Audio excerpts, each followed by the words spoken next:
Hello, everyone. Welcome back to another episode of And Owen's a Critic. I apologize in advance if you hear a dog making a murdering sound in the background. That's my puppy playing with her toys. She runs around. But how you doing this week, Mac? Not bad. I'm still plugging away at the Avatar video. I'm closing in on the end. I've been going through some really shitty, but tis GI issues, just kind of like nausea and stuff like that. So that's been kind of it sucks. 'Cause it's not bad enough where I'm like super sick. Like if I had like 101 temperature, I'm like laid in bed. It's like I have the excuse. I'm like, oh, I can't work because of that. But this is like it's not like super bad. Um, but it's just enough where it kind of makes me just not want to do anything all day. So then I feel like an asshole because I'm being lazy, and yeah. So Yeah, I don't how have. dare you not make us free content? We deserve it, you I fucking know. Well, asshole. I want to get it out before Christmas. So Hopefully. No, I know what you mean. I mean, it fucks with your whole process whenever you feel a little bit off, and even slightly off, yeah. so hopefully you recover from that pretty quick. I will say this is our second time recording this podcast. We kind of got a little off topic last time, and I just felt like I said some shit that could probably get me canceled. So I just wanted to redo it, and Mac graciously agreed to help me redo the episode here. Real quick before we get into our topic, though, I wanted to tell you something, which is one of my viewers demanded of me that I tell you about his dream of you. He had a dream. One of my viewers had a dream about you. He started off by calling it a nightmare, but after a little bit of probing, we were able to find out it was kind of more of like a wet dream situation. Okay. Ankit, he wanted me to tell you that. So Ankit, if you're listening to this, you fucking weirdo, I told him about your gay fantasies. So uh, Nice. yeah, hopefully that makes your day a little bit. I needed that boost today. It's always good to hear. It would have been nice I'm if it was one sure. of my hot female viewers, but take what you can get. I'm sure if I was like, I don't mean to downplay because with if I was like say like a woman, I'm sure like women get like that crazy creepy shit all the time. But since I never do, if I do get it like occasionally, I'm kind of like, okay, Yeah, that's not the that's the worst. male privilege right there. It's like when people make weird sexual advances to us online. It's like, yeah, that shit's tight. Yeah, why not? Yeah, I get a little bit of attention from some of my viewers, but it's not the kind I'm looking for. It's usually men online. But like I said, it's a little bit of an ego boost there. So Yeah, why not? But cool. So I told him you could be happy, Ankit. Stop bugging me about that. He probably will still I bug think you, he but infiltrated your Discord. I think he was mentioning something about that where he's like he was trying to get your contact info and I wouldn't give it to him, but I think he might have gotten it from someone else. So if you get some weird messages, just giving you a warning now. that's fine. I mean, I'm pretty. It's pretty public. I have my email on my YouTube channel, so Yeah. Most careers do. So, yeah. anyway, that's the prelude to our discussion. But what we're actually going to get into today is young adult literature and media in general, because a lot of that shit gets adapted. And you were talking last time about how you're a big fan of the Hunger Games, right? Yeah, I actually think those are pretty solid films. Like, I think they kind of fall under the because I know a lot of Harry Potter was kind of the catalyst for a lot of. I mean, obviously, like YA as we know it today existed before Harry Potter, but I think Harry Potter was definitely like it was kind of like it was almost like it was when PG-13 became a thing in the 80s after Temple of Doom, where it was like we have these stories that are they're kid focused, kids like it, but they're a bit more mature. So they kind of fall into, but not so much where it's like adult fiction. So it kind of falls into this weird middle ground, and that's kind of when I think the Harry Potter model really highlight because kids could read it as they grew up, and adults also liked it. Um, but yeah, because I worked at Barnes and Noble years and back, and I remember after the big Harry Potter boom so many like our entire like teen section blew up. We had, and this is like when Twilight came out, we had an entire section of teen supernatural romance, like just like like a subsection of the teen section, and it was like 4 shelves big because so many people tried to jump onto the bandwagon after Harry Potter and Twilight and all that stuff came out. Harry Potter definitely was the dam breaking in terms of like this can be really profitable, and that spurred the industry to be like, okay, let's look for more Harry Potter clones. And like you said, there's a whole wave of people trying to copy the kid goes to magical high school, which is what Harry Potter is, and that's why Mhm.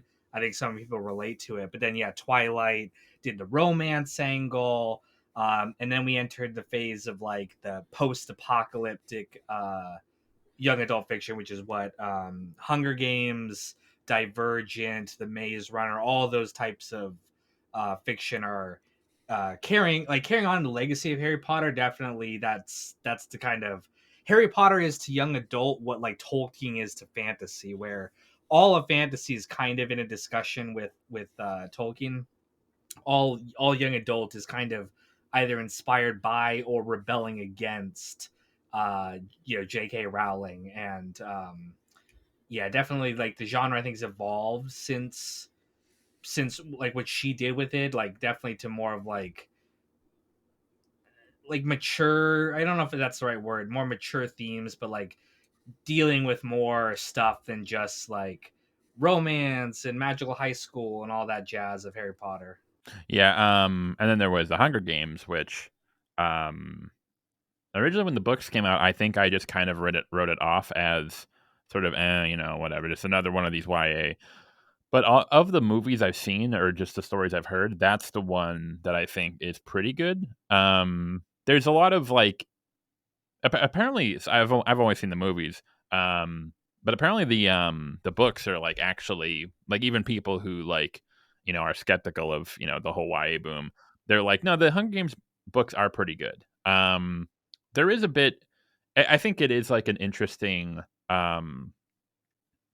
It is an interesting dichotomy between you can kind of tell um, how hard it is for the writer to kind of like Suzanne Collins to balance because it's the world building is almost like comically it's almost kind of silly like someone pointed out like uh it's like 12 districts and each district only develops like one resource, which is kind of like it's really weird. It's like why? And it's like it's all like the segregation and all that stuff. It's very like pretty simplistic. Because again, of course, you're trying to make it almost like very palatable for your audience. But at the same time, I actually think it, especially as it goes on, particularly the second and third book, as Katniss, the main Jennifer Lawrence, the main character who survives the Hunger Games in the first book, she kind of becomes a martyr in the second and third, and then but it's not framed as if it's like, oh, the rebels are like 100% the good guys. I mean, like, kind of it is, but they also go into how propaganda and how martyrdom is sort of this weird. It's not just like a like Harry Potter. It doesn't really go into he's the boy who lived. Um he's like the special guy, whereas the Hunger Games really deconstructs like how like what if Harry Potter was used as like a propaganda tool as opposed to just so it was interesting in that regard, something that I think was above the YA pay Yeah, grade. So it was definitely an evolution, I think, of again what Harry Potter did. Because I mean, Harry Potter kind of touched on that a little bit. Like Harry's relationship with being the chosen one was a little bit scrutinized, where it was like, is this always a good thing? Does this mess up Harry Potter's life? Whatever, whatever, blah blah blah. But definitely like the political, like Harry Potter is very simplistic in its politics, right? It's very Voldemort is an absolutely irredeemable villain. Like there's nothing even he's like really Wizard Hitler. interesting about his Wizard Hitler. There's nothing even like interesting about him as a villain. He's just kind of evil. Like there are some villains like Draco a little bit and maybe Snape a little bit that have some more stuff, but it's very simple characterization. And did you see the latest one about like snakes and songbirds? Is that what it's called? The latest Hunger Games. Yeah, Hunger Games. Yeah. Yes. Yeah, we saw it. It was interesting. Because that The one, I haven't seen all of Hunger Games. I'm not familiar with it, but I could tell from the marketing that one is about the bad guy from the main Hunger Games trilogy, right? It's kind of like a prequel that explains why he became what he became. Yeah, and the issue there is that the problem is that funny enough, I'm actually, as we speak, I'm editing the part of the Avatar video where I talk about one of the reasons that Zuko's arc works so well in Avatar is because while it's often framed as like a quote unquote redemption arc, it really isn't, in the sense that it's more about Zuko. It's it's Zuko is a character who has not gone. He's not too far gone, and he's trying to divert his course before he becomes too far gone. So it's not like he's like, I make a joke. It's not like they take like Ozai and they're like, no man, what if he actually became a good guy? Like, no, that's not going to happen.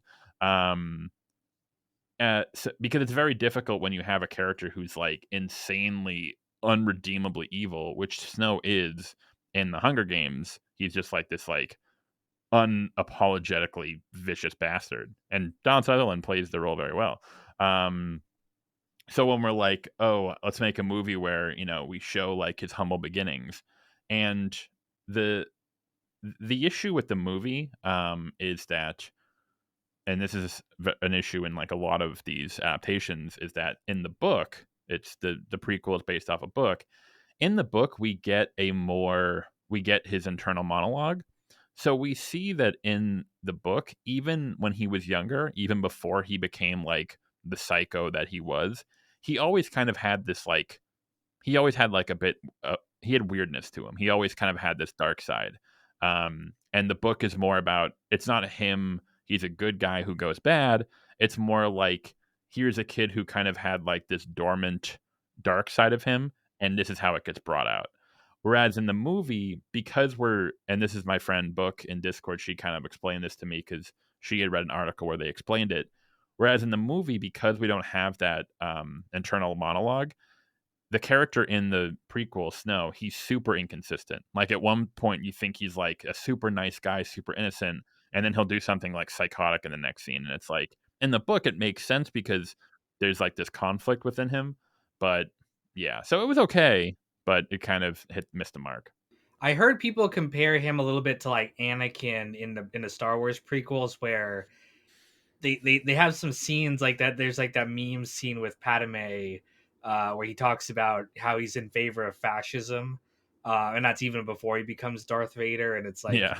they kind of like they're poorly hinting in the prequels that like even when he was a little kid, there was this kind of dark side within him that manifested itself in Vader, but then later, he got his own redemption. And again, the Star Wars prequels are their own fucking, can of worms. But I found it interesting as someone who I've seen a couple of the movies. I'm not like super deep into following the series, but I did find it interesting to explore a character like that and to give him a little bit more of a fair shake. And did you feel it was like a cash grab kind of situation where they just wanted to make more Hunger Games stuff, or did you feel like it was a legitimate addition to the series?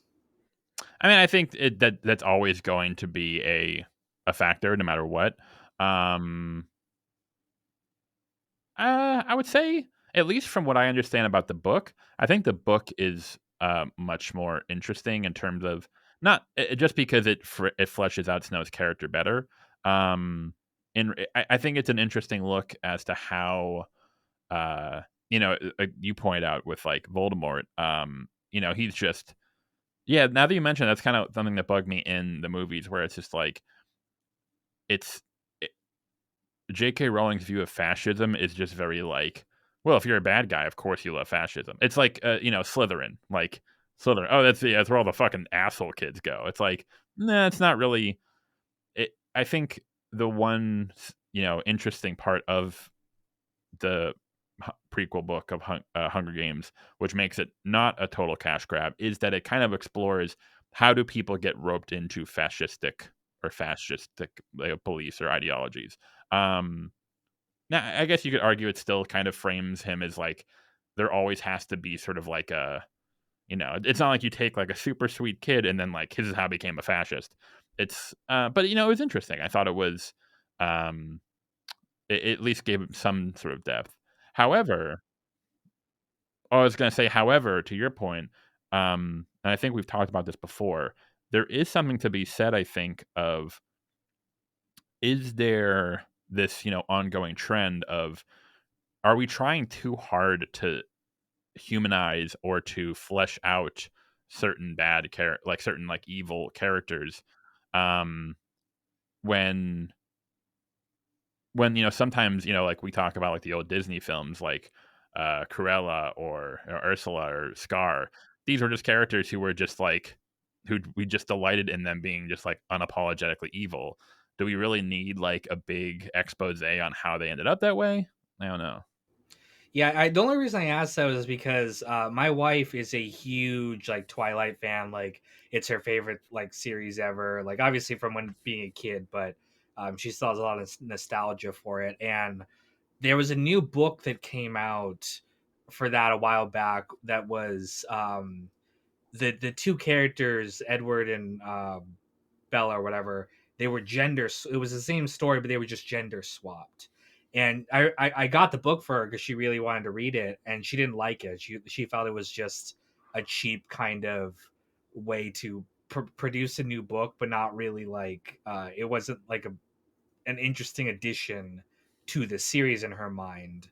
And so yeah, I was just wondering if yeah, Hunger Games was like that, because again, I mean, when you make something that's that successful, there's always a temptation to keep it going a little bit so we keep making more money off this franchise while it's still hot. And even Avatar, which we keep coming back to, the last episode was about Avatar too. They're doing a movie where they're adults and stuff now. And I'm hopeful because most stuff from Avatar has been pretty good, but you do have to kind of wonder, is it like, are we getting a little bit of Avatar fatigue here? There's a lot of stuff coming out for Avatar recently that I don't know if all of it's going to be a masterpiece like the original series was. Yeah, that's interesting that they seem to be coming out so close to each other. The Netflix adaptation, the live action, and um the sequel film Well, kind the of. Avatar studio, they announced they had a whole bunch of Avatar projects because it was such a successful series for Netflix that they have plans to really make this like a big part of Nickelodeon's production moving forward. Like, they have a whole studio dedicated just to making, like, there was supposed to be like a Kyoshi flick. I don't know if that's still in production or not, but yeah, they really want to like milk the shit out of this franchise. Yeah, which is kind of strange considering it's been so long. I mean, like Legend of Korra, but um It was a long time ago. that was still like almost 10 years ago. So the And fact that that they're didn't kind of do like, it didn't do well either. Korra, well, like I said, I would really be interested for you one day to take a look at Korra, because I think it would be right up your kind of media analysis, because it's intricately tied to politics and culture war stuff, like both within universe and without universe. I think it'd be an interesting topic. But Korra, while there is stuff I definitely think it did well, it did not do well views wise, and it was canceled like multiple times. And I think the final season came out like online only, which is never a good sign. So, um, but I think the main franchise is so successful that they still feel they can make um, a lot of products and count on the goodwill from just being tied into the main Avatar series. yeah, I don't know. It's weird when people say like, because that's like the big question of like, well, is this a cash grab or do we really need to see it in the story? And it's like, well, I don't know. I mean, like any sort of additional thing to anything is like, were the prequels cash grabs, were the sequels cash grabs? I mean, like in Star Wars, sorry, in regard to Star Wars. Um, yeah, but then it's like, well, is that bad? I don't know.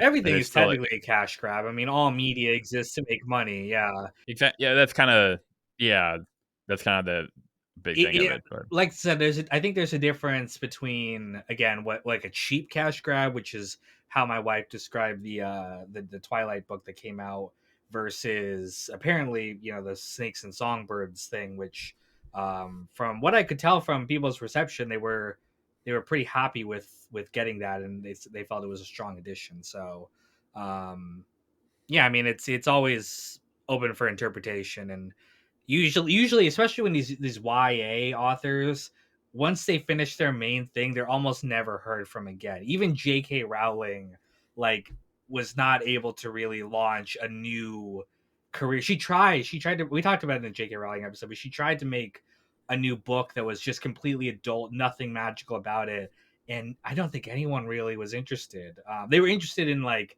oh look, J.K. Rowling wrote something new at the time, but yeah, for a lot of people, it's like, oh, I'm really into this one thing you did, and I'm probably not going to tune in for the next series after this.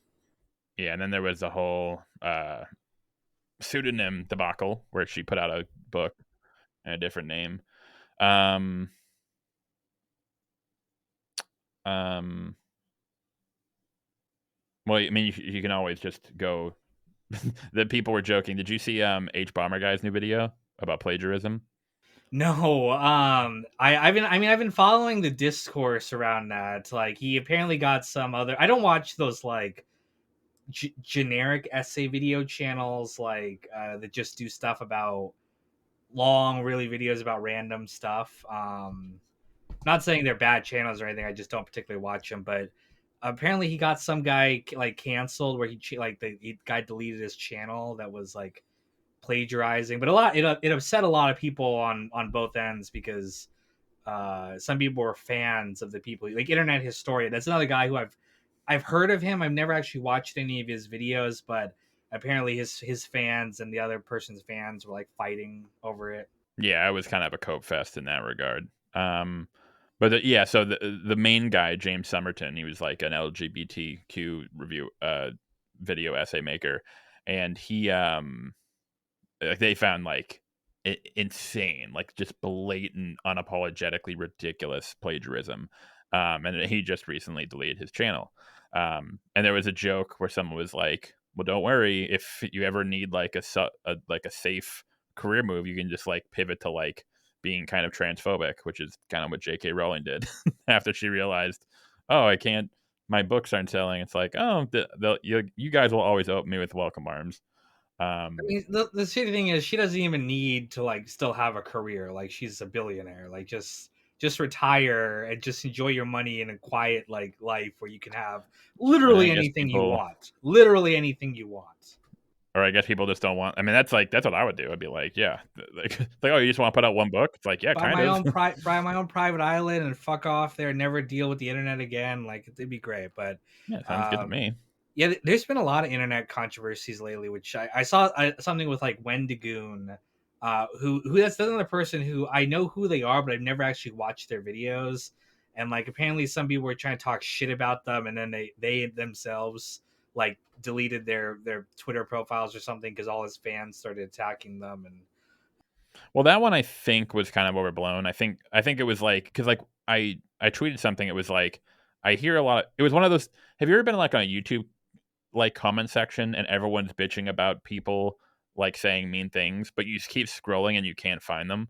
Um, that's kind of how it was. Where it was like two idiots in an account that had like 30 followers, and everyone kind of like blew up. It's like, oh my god, this is what they are saying, and it was like three idiots. So it was like, eh.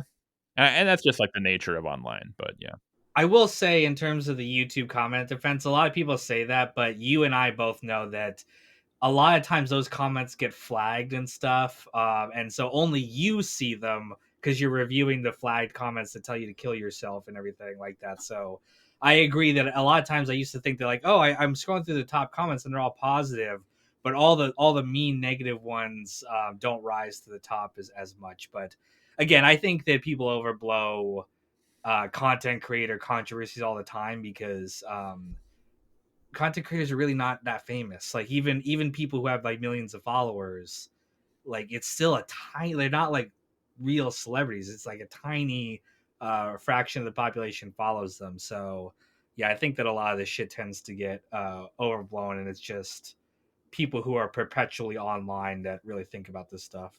yeah. With JK, I mean, like she tried to put out some other stuff, which was like, again, you kind of built your audience around the Harry Potter thing. So then, I mean, like then Harry Potter is a good example of a series that has so much. They did the play, they did the uh the spin-off, the Fantastic Beasts films, which apparently are like really weird.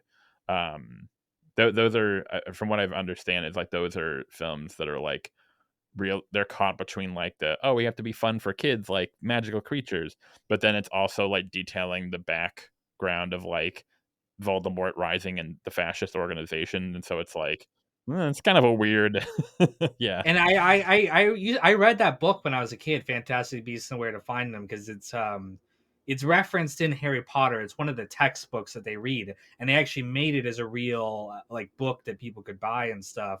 And I had a lot of fun, but it literally is just like this textbook about magical creatures, and they invented this whole fucking cinematic universe off it. Again, if it the Fantastic Beasts felt like a little bit of a cash grab where I don't feel like they needed to tell this story, but they wanted to make more movies and stuff. And I think they were profitable, but I don't think the series was as like profitable as they hoped it would be, just given how many fucking billions Harry Potter made. And Harry Potter is getting a reboot too, apparently, still. So that will be interesting when that comes out. I can't imagine there'll be any controversy surrounding that new series. I don't even really understand what the thought process is. Money, Well, more money. well, it's interesting because in regard to, I know with Hunger Games, that was, at least from what I haven't read the books, but I know that people say the books are better. Something what's interesting about Harry Potter is, at least from, again, I read the books and I was like a kid, but I don't remember any of it. The politics in the Harry Potter books are like really weird. Apparently, I think we talked about it on our episode, but like its views of like slavery and like, especially with the elves, it's just kind of weird. Like there's a lot of like weird stuff in the world, The which kind of writing would too be. is not as good. I like honestly the only thing the books I feel like are better than the movies is that you get more of the comfy aspect of Harry Potter. Like you get more scenes of them being at Hogwarts and going to class and doing all their magical high school shit, which is what people like. That's what I think people like about the series is the comfy aspect. The world building kind of sucks. The politics suck. The writing is kind of very like the prose itself very juvenile. Like I recently, not recently, but a few years ago, I reread the final book, and the writing is just kind of shitty. Like it's just not very that not good. But that comfy aesthetic feeling that she managed to create with that is so powerful that you're just like, okay, yeah, I'm into this. Like I'm losing myself in the world, and I think that's what a lot of YA does. It's like a lot of the writing can be okay, can be hit or miss, but it's just creating that fun like lose yourself in feeling for a lot of people, which is why people still love YA even as they move past the demographic. It's like going back and watching the old cartoons from your childhood. It's fun. It makes you feel nice. Even if the subject matter can be kind of dark sometimes, it's just a nice feeling to return to that era. Yeah, and I think that's sort of like a lot of the complaints of YA in regard to like a lot of the lazy world building. I do think that is kind of like missing the point, where it's sort of like it in part, like that style I think is supposed to have like, it's supposed to have like a sort of like a limited scope, where it's supposed to be like very simple setup. This is like the general thing, and even if it does go into like heavy shit down the line, it's not like, it's not like you're reading Dune, where it's like this like super heavy, incredibly dense sci-fi adventure. No, it's like we're trying to keep it as simple as possible, which, even I appreciate sometimes, because um I mean, I love Dune. I like Dune. Although, all the other books past the Paul trilogy is kind of, they get really weird, like really weird. um oh, but then there's did you guys, have you ever read or seen the Divergent series? I watched maybe the first one, and even my wife, who, like I said, she loves like that kind of childish YA type stuff. She just likes like she doesn't want to like she doesn't want like super depressing like kind of like shit. She just likes to enjoy like a nice light type of media like that. And even she like liked like maybe the first Divergent, but even she was like did not like the series as it went on. I think that's one in particular that people kind of say is not as good as the rest of the genre. It just kind of feels like a smorgasbord of the ideas of all the others. Yeah, Funny enough, my girlfriend just put on the first film. The other, funny enough, it actually didn't end. It was supposed to be 4 films, like the Hunger Games. The yeah, first 2 based off the 2 books, and then yeah, the third book split into 2 films. yeah, And apparently, it didn't end. Apparently, they were because like the budget just wasn't there. Like it wasn't yeah. getting enough money, so they just canceled the final film in the series, which is That seems insane. about Like right. Yeah, given what I've that's heard about the insane. series. Yeah, I mean um, that's. I mean a lot of franchises in the day used to never finish. Like his Dark Material is another kind of YA fantasy staple. The first movie got made, and they never made another one because no one saw it. They did the HBO mini, like I don't know if it was a mini series or if it was a regular series, but they did an HBO series about it. But the Golden Compass, whatever, they never finished that series when the movies came out. I saw the Percy Jackson films, or at least like the first one. Yeah, I saw the Um, first one too. I don't. Did they fit? I don't remember ever hearing. I think I remember hearing about a sequel, but I don't remember if that series ever got made. Like, it was only ever kind of interested in Percy Jackson. It was never like, oh man, I really want to read this series. It was just kind of there. so it looks like there were two films, Percy Jackson and the Olympians, Percy Jackson and the Sea of Monsters. And then there were gonna be more, but it just never materialized for whatever Yeah, reason. I remember people. I don't remember people really being that into it. The only thing I remember about that is it stars a very young uh, Alexandria Daddario, who is the Yes. love of my life. Just kidding, wife, but I love her. So I remember she was in that when she was younger. What do you know her from? Uh, True Detective, Oh yeah, she Baywatch. was. Oh yeah, she was the girlfriend in True Detective. I forgot. She's in. My wife actually likes her in that Mayflower Witches, like something witches, like a witches show she was in. She's in a couple other stuff that I saw, but yeah, I like her a lot. Okay. You know what? Why young adult book they only made one movie out of it, but I love the series. The City of Ember. Did you ever see that one or hear about That that one? sounds familiar. I never.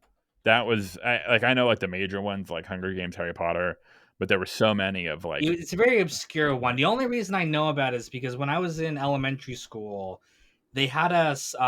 We got different book.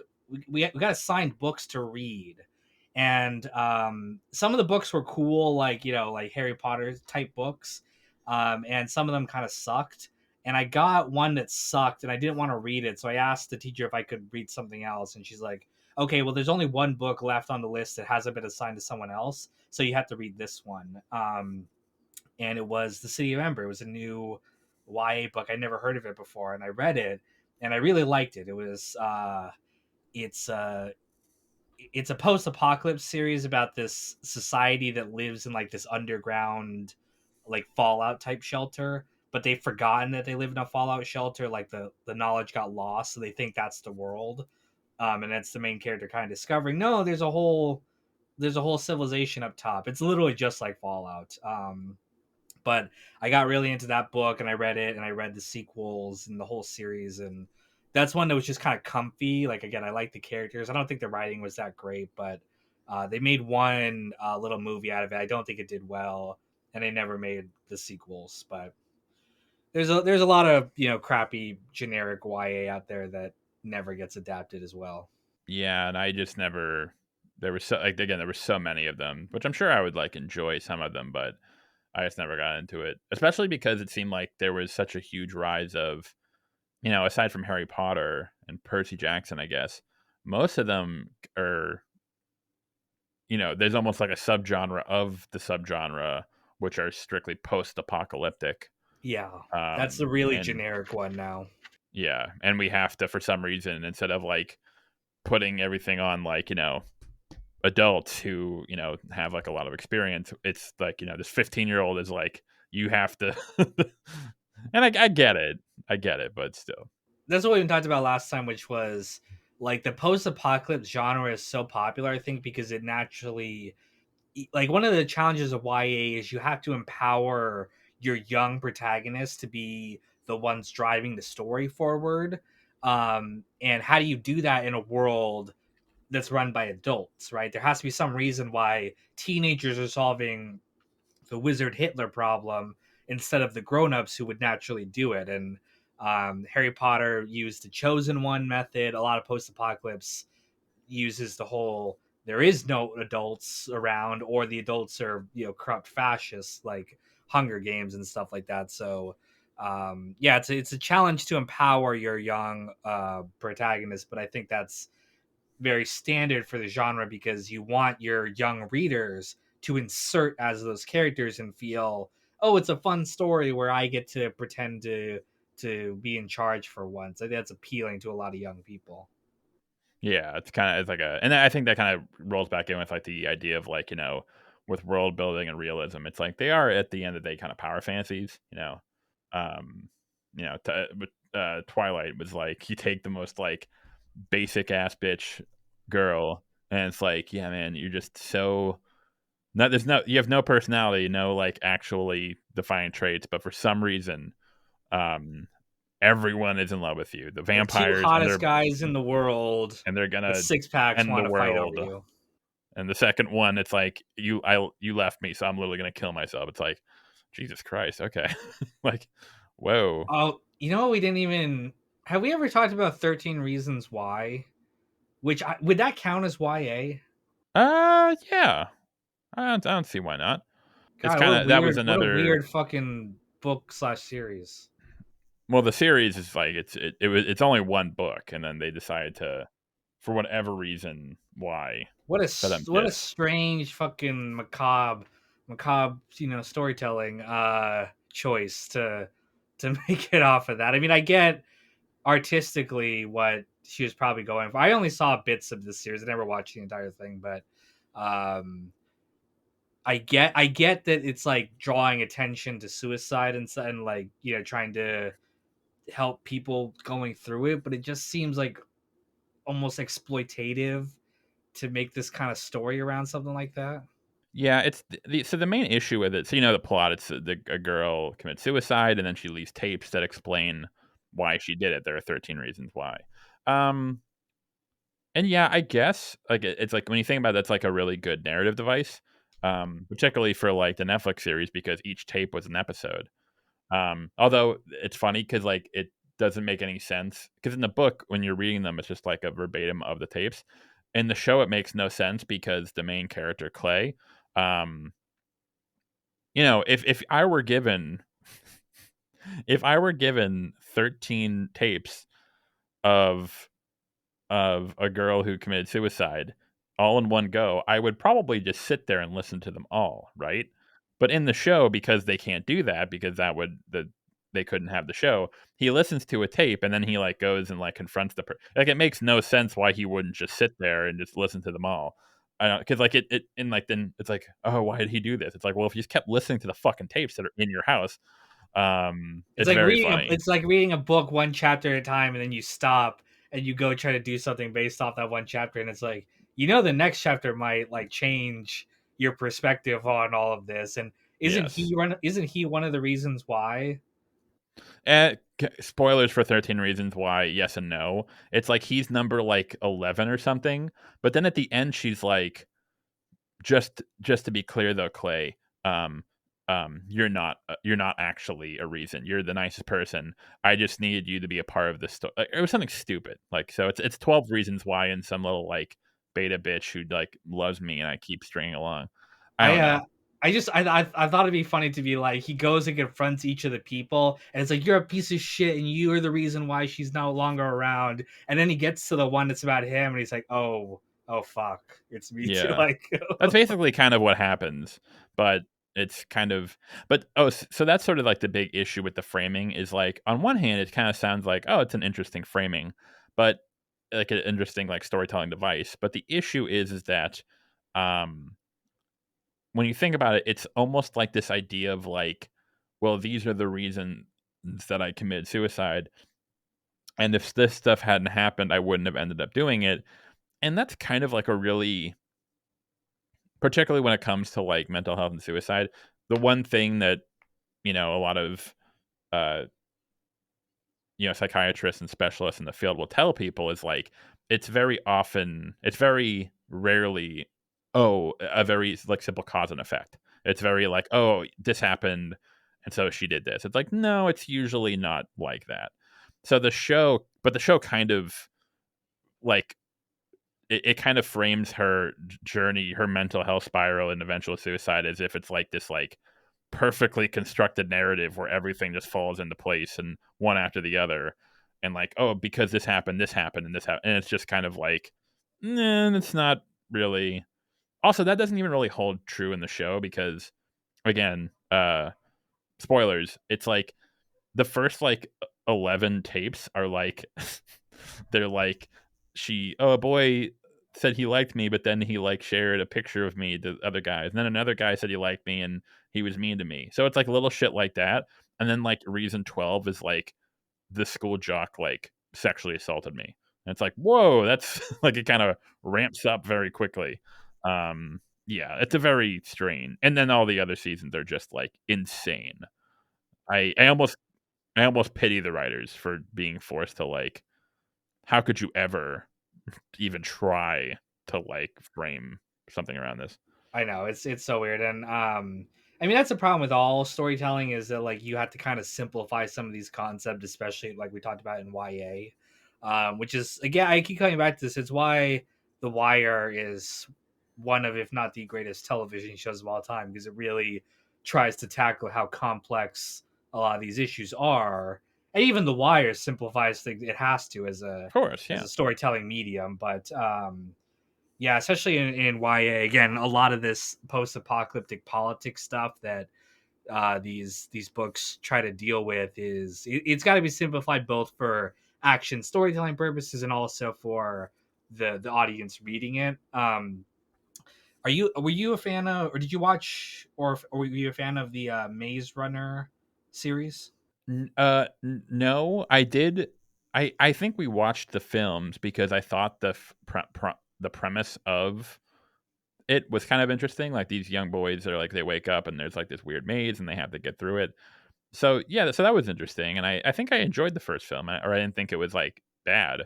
Um, but then after, and I won't spoil it because I can't even really remember what the fuck happened. Yes, dude. Um, I've been talking after you then, they yeah. get through the maze, and then it turns out that it's actually like a test to like prove, and then a bunch of weird, and then but then it just turns into another generic like post-apocalyptic. There's a shadowy government who's trying to control the people or something. I don't. Again, I could not even tell you what the Dude, fuck. literally, I was saying the exact same thing as you. Like, I like the first one. I thought it was kind of cool. Like, I like the whole like the kids all bond together. It's kind of like a reverse Lord of the Flies kind of situation. Like, still a little bit Lord of the Flies too, because I think there's one kid who's like a psycho asshole who they had to kill by the end. But I like the first one. I thought it was fun when they actually explain what's happening, like the post-apocalyptic part and why they're doing it. I remember thinking it's so fucking stupid, and I don't understand it at all to the point where I don't remember. I remember that the kids have like an antibody in them that protects the adults from becoming zombies. Like there's some kind of like zombie virus going on, and they have to use the kids' antibodies or something to make the cure for it or something. Something stupid I like don't that. remember why they had to put them in the it was some kind of test, but I don't It's remember what always it a had to test do or with the whole something. Yeah. antibody thing. And I remember being so fucking stupid.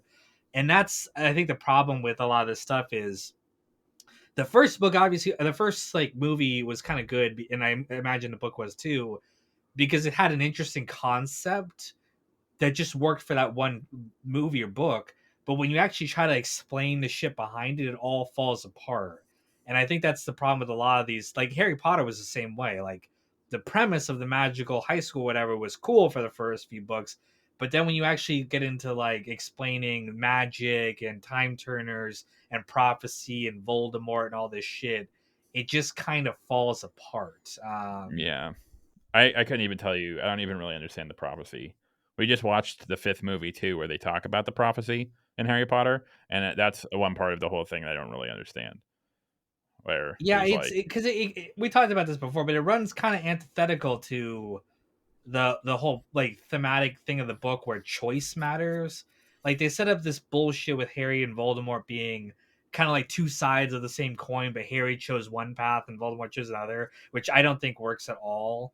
But that aspect of choice runs counterintuitive to like the whole chosen, like he's the chosen one in the prophecies. He's going to defeat Voldemort, but he's only the chosen one because Voldemort chose him because he believed in the prophecy, but somehow the prophecy still, I don't know. It's just it's stupid. did you ever hear the coolest theory from Harry Potter ever? Um, and I really wish they would have gone with this. This is so cool. So obviously, Harry Potter is known as the chapter of the first book is the boy who lives, which is in reference to he is the only person who survived Voldemort's killing curse, and that's why he's famous in the world. Um, so later we learn about the prophecy, which is that uh,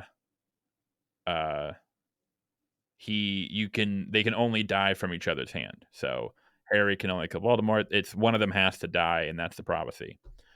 So someone had a theory that considering that Harry's biggest regret in his life is that he basically has to like watch all of his loved ones die and like get killed off, like his parents and his friends and his everyone. So someone had a theory which was like amazing, which was that the prophecy doesn't just mean that Harry and Voldemort, one or the other, has to kill each other. It means that only those two people have the capability of killing each other, which means that if whoever kills each other, so if Harry kills Voldemort or vice versa, the other one basically becomes immortal because they're the only ones who can kill each other. So the theory was is that Harry in the end would kill Voldemort and he would save the world, but the price that he would pay is that he now becomes immortal and basically has to spend eternity watching every person he loves grow old and die. And then that would tie back to the theory or to his moniker, he is the boy who lives. When I read that, I was like, that is the most based shit I've ever. That would have been awesome. It would have been really fucked up, but that would have been really fucking cool. Um, but it's YA, so it can't get that dark, I guess. But I mean, yeah, like it's cool, but that's why she's not gonna do it because it's a very damn it, generic story at its heart. Where like there's a cool set dressing around it, but the premise is really simple and straightforward, and the characters are not that interesting for the most part, I know. and that's why I think that it's good that the YA is kind of like evolved past J.K. Rowling. Like they're trying to do more interesting stuff with it. They don't always succeed. Like a lot of them like suck, but that's kind of how media works. Is like you stand on the shoulders of giants and build upwards from there. And I think that there's been a lot more interesting characters and premises than Harry Potter since her work came out. And there was also more interesting stuff before her too, right? Like the we talked about this before, the YA existed not in label, but existed in concept of like children's fantasy and stuff like that, like Ursula K. Le Guin, and other even Tolkien, like The Hobbit could maybe even be considered part of that. So there's a lot more interesting stuff, but when one thing really takes off, it kind of almost sterilizes stuff for a while where everything has to be like that. Even as the Harry Potter movies came out and they created their own kind of visual style, all the movies were kind of trying to like copy Harry Potter's style just to try to be more like them. Like I remember there's a whole bunch of shitty like YA fantasy stuff like City of Bones or the Mortal Engines type stuff that you can tell they're just trying their hardest to make a Harry Potter film visually. Yeah, I don't. And again, now I'm like wondering what they're gonna do with the new adaptation. If it's gonna be like, are they gonna try to like make it different? Are they gonna mix it up? But then again, it's like so much of it is so like the imagery is so iconic with just like Harry's look, and everything. It's just I don't know if they're gonna. I don't know. I think it's probably gonna. I'll probably watch it. I'm interested. Yeah, I think I'll watch it But too. Like it'll be interesting, and it's something where I feel like even if it sucks, it'll be kind of interesting to watch the discourse around it because there's going to be so much controversy around this from people who love Harry Potter and people who hate it, especially because of J.K. Rowling. Like people are going to be up in arms about this show. People are going to be defending it and supporting it for very disingenuous reasons. Like I think all the people supporting Harry Potter because they hate the people who hate J.K. Rowling, I think it's very stupid because I just don't think it's that good of a series in general. I don't think you should necessarily support it out of spite for other people either. yeah, that's sort of like the big irony of it. It's like I do have my gripes with sometimes people they do the whole like, oh, we have to pretend this is bad, or I have to pretend like I just like this because the creator is a bad person. Um, I think that kind of can get cringy, but at least in that case, it's like in most cases, the person is doing it at least for the like some semblance of like a righteous reason, even if it's misguided. The people I despise are the ones who like because like the same people who were like praising who are praising that J.K. Rowling and Harry Potter now, or who are going to stand the series are the same like fundamentalist people who were like freaking out about it like 10 years ago because it like promoted witchcraft and shit, and it's probably I think still do nowadays. Or they forget that like the Dumbledore being gay was a big like fucking thing that people were mad about, but now the issues moved on past that. I think Yeah, yeah, somebody's so weird. The same thing happened with GTA 6. I'm sure you've seen the Twitter discourse around there of like people who were hating on it for one because the trailer showed a bunch of urban people in a GTA game, which I'm like, have you played the other ones? But also too, like the whole people are like, I'm not supporting that game because it's anti cops, and it's like, motherfucker, that's the whole premise of the video game. You're stealing cars and shit. Like, of course, it's about fighting the police. that is yeah. So like one, it's like because there's a lot of black people in it, which is weird considering I'm like, did you not play San Andreas? Like, or maybe they're just I don't know. Um, or even GTA 4 had they were Eastern European, right? Yeah, Uh, yeah. I mean, all of yeah, them are like, again, it's a hyper caricature of America, and it was weird that people didn't understand that, like, oh, they have the girl twerking on the top of the car. It's like, yeah, that's you're not supposed to be in favor of that. It's showing how crazy America is, and that craziness allows the game to go in like really crazy, places, and you can again fly jets through cities and shoot people and do whatever you want. And that's the whole premise of the game. It was so weird to see people coming out against such a what I think is like one of the most fun out there kind of games that exists. yeah. I can't believe how lame. Well, the first one I saw was Elon Musk, where he was Yeah, like, Elon. Yeah, that was. I Oh couldn't god, what play a. the opening because you had to kill a cop. It's like, gosh, such a loser. And then there was there's some like bootlicker dude who like follows him. It was funny too because he was like, yeah, I couldn't make it through the game, and then someone like community noted Oh, him so like yeah, he put a bunch of reviews you've about it. like written like yeah, and then I saw Andrew Tate and Tristan Tate say, I don't like a game that makes you commit crime or something, and it's like Or the kids. It's something about kids shouldn't play it too. And I was it's like, like I don't. It's it's just so so it's so stupid. weird that conservative people were coming out against this game because I'm like, isn't a game where you can go shoot people with all the guns that you want and like do whatever you want? Isn't that kind of like a conservative fantasy? Um, I don't know. I thought GTA was like one of the most based games out there, and suddenly just because people, I think just people are praising it, and that's why. Because again, there's so many people who love or hate media just based on the other people who love or hate it, and it's very weird. Yeah, I can't have respect for those people. Um, yeah, that especially because this one is so transparent of like Like it's just so transparently like you don't actually give a shit about it, but you're doing it because you're political. If that was the case, you would have spoken up about how many other crime games where you like kill police officers or like commit crime. It's ridiculous. Doesn't Red Dead Redemption 2, you're fighting the police. I haven't played the Red Dead Yeah, Redemption games. I've heard they're good, but you're fighting. you're an Well, I outlaw. think you're fighting Pinkertons for a lot of the game. But anyway, you're fighting law enforcement. I don't. No one ever really had a problem with that one. Yeah, no, it's very transparently politically motivated, and it's hard for because like I think what's scary about it is like a lot of people don't even realize their personalities are um so dictated by that. They almost like what they hate and dislike and or what they decide to like is completely based off of like who doesn't like it or what their political opinions are.